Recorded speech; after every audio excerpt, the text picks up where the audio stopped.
January 11th might as well feel like, September 14th. That's how we roll on this program. Because the weather's so nice outside. It's so great. Didn't take forever to get into work today. We don't exactly know the opponent order of the 2024 BYU football schedule, but we know the opponents, Dave. So because it is Thursday, January 11th, and we can, what would be your ideal schedule if you could lay it out how you want with the 2 bye weeks? Because it's an August 31st, week 1, you get 2 bye weeks, baby. And hopefully you just noticed what Dave's schedule was up there. That's all we're going to show you. There's going to be a quiz after the show on what you saw. So we expect the schedule to come out next week from the Big 12. So these are advancer thoughts. That's news to me. That's exciting. Yeah, they've always said middle of January. Well, last year it took a long time. It was the middle of January. But they did promise us it wouldn't be later. Yeah. So, let's hold them to it. Yeah. So in the event that we get it next week, we're thinking about it. So here's my dream schedule for how this will shake out. And I haven't seen it. You saw it there in a second, and now let's bring it back. And here we go. So we got Southern Illinois out of the gate. Yep. Then SMU. Right now, that's an open date if you look at where schedules are. But they have a date with SMU. I think they pin it there. And then Wyoming. Don't love the Wyoming game. Don't understand the Wyoming game outside of we're keeping our word. They came here. We're going there. Yeah, G5 road games. A tough one. No thanks. They got a new coach, which will help BYU, but BYU will be.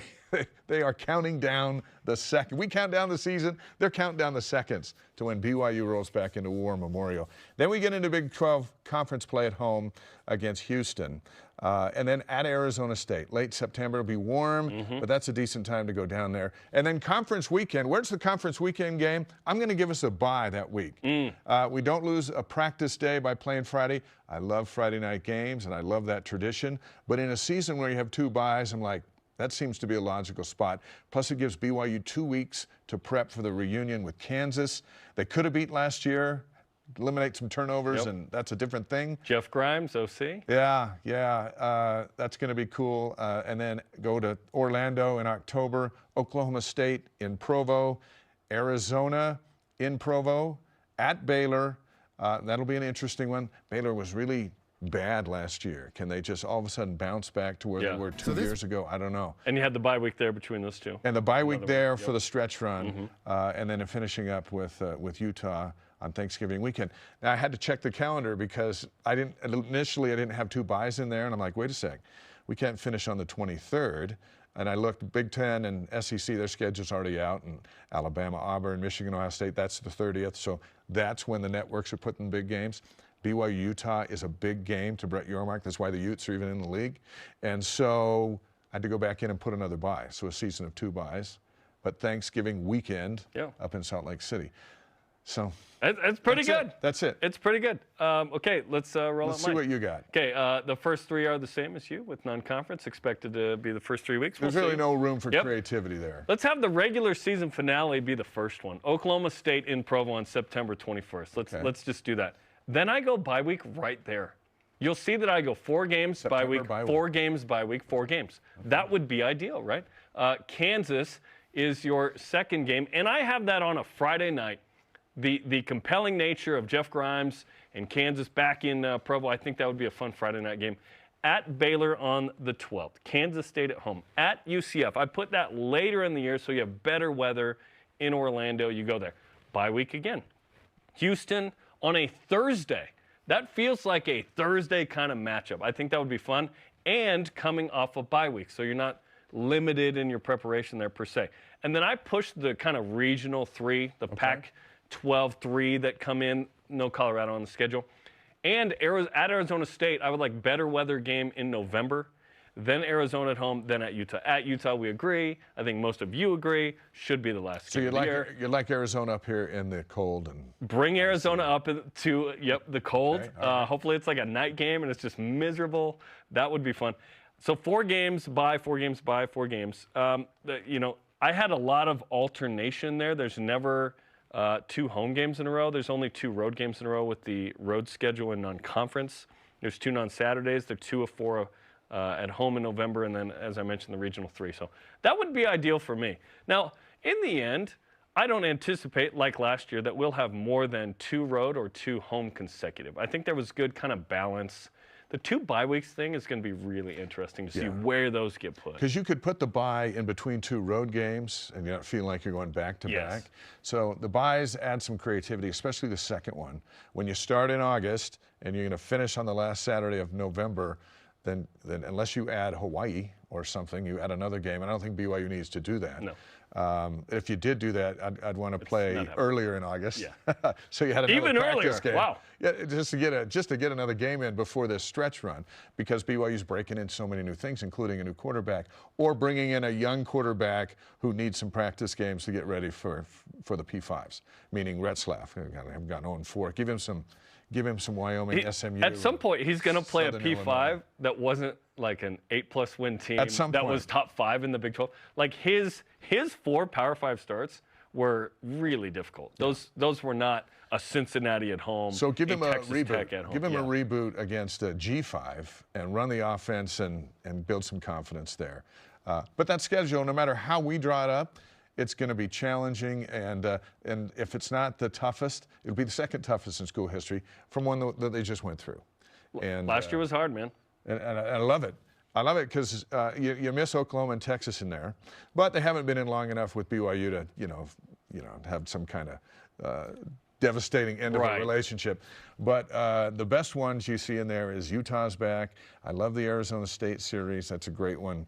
BYU fans all over that part of the state down there, and Arizona's figured it out in football, and now all of a sudden had a tremendous year. You know, if you're to pick the top teams in the league based on the finish, you'd have to put Arizona at 2 near or the 1, top, right up there. Yeah. And I don't even know who you'd put at number 1 after you take Oklahoma and Texas. I think Utah fans think they'll be number 1. Yeah, I wouldn't. They could be number 1. Yeah, they could be, but so could 6 others.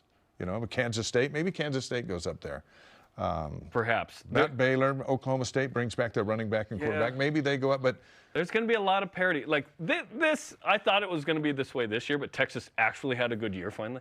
Yeah. Because they haven't for a long time. Oklahoma rebounded nicely, but they weren't, the best team in the league, like perhaps they have been a lot of the time. It's the land of 9-3, 8-4. And I wonder with this schedule and in the future, how often BYU can push for a conference championship. It doesn't feel like BYU is ready to do that this next season. Hopefully, we hope that BYU takes a step forward, obviously makes a bowl game, but can you get into that kind of 8-ish win range? That'd be nice. Like 7-9 would be amazing. 9 would be tremendous. Puts you in a good money-making bowl. Yes. And keeps you a field goal or a turnover away from being in the upper echelon of the league and maybe in the top 12. How many losses out of 9 conference games will the champ have? And how many will there be tied with that? Because you're going to have 16 teams in the league. Is it going to be a 7-2 trio of teams and one team with the tiebreaker loses out? It feels like if basketball is the model, what we're seeing this year with a really good stacked thing is the champion. The champion last year was Kansas. Did they have 5 losses? I think so. Maybe 6. We're certainly heading that way. Kansas out of the gate should have 2 losses.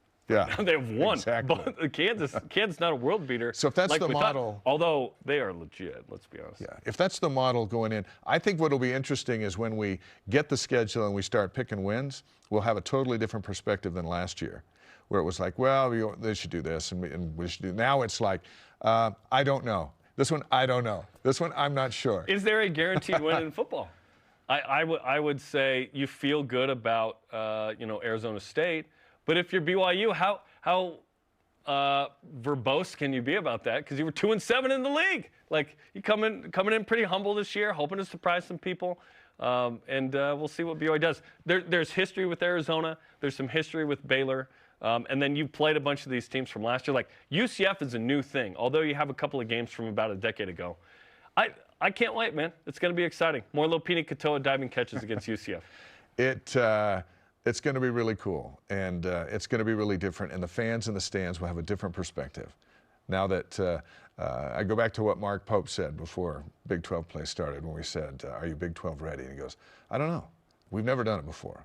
So let's jump in and say. Now football's done it before. And the other sports too. Soccer knows exactly what it's Soccer and volleyball were completely ready. Yeah. And now they go back to win again, to win championships.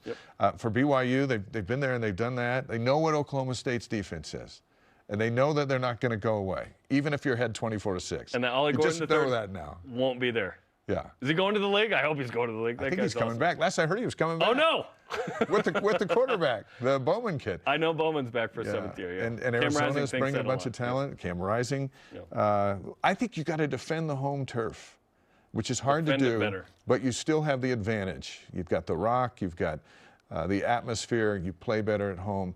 If you can figure out in this league to defend the turf. That's why losing to Cincinnati in basketball was a shocker, because it was the Marriott Center. Yeah. So you expect to defend the turf, because then that puts you in a position to steal one on the road, and now you're in it. But again, as we've seen, if you lose one at home, you've got to go find one on the road. And last year on the road in the Big 12, we found a lot of problems. It was tough. 4-2, 2-4 maybe. You go 4-2 at home in football, 2-4 on the road. You at least get to a bowl game that way, which, by the way, 2 non-conference road games.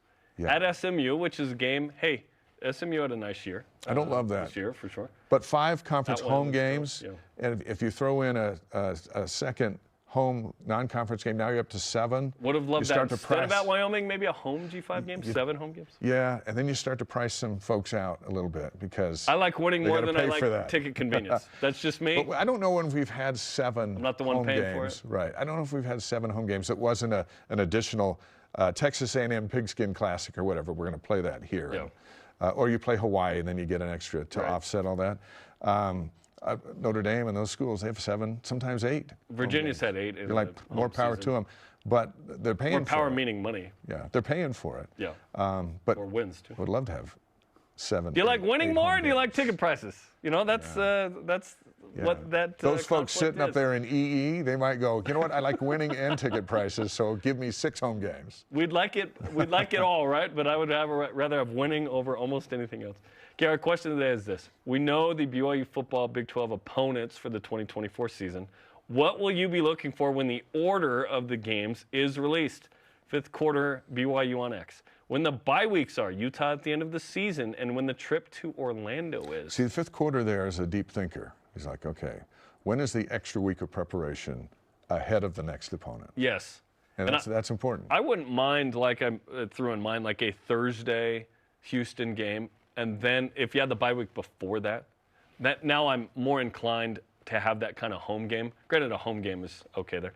At Daniel Ryan Evans on X. When I can plan my vacations and when I can plan them around, it's hard to keep waiting and waiting and waiting. It is true. A lot of you plan, like, I want a vacation and go to this game. Or when it's the bye week, I know, frankly, there are weddings planned on the bye weeks. Yeah. When the weddings are the day of the games, I have some questions. Because there's plenty of advance notice on moving that around. It'll be interesting. And again, I think the bye weeks are the significant ones. 2 this year because August. So that's going to be interesting. We could have used 2 this past year, just an extra week of recovery. Yeah. And getting a lot of injuries. Power 5 balls, a little tougher. Continue to weigh in on X, Facebook, and Instagram.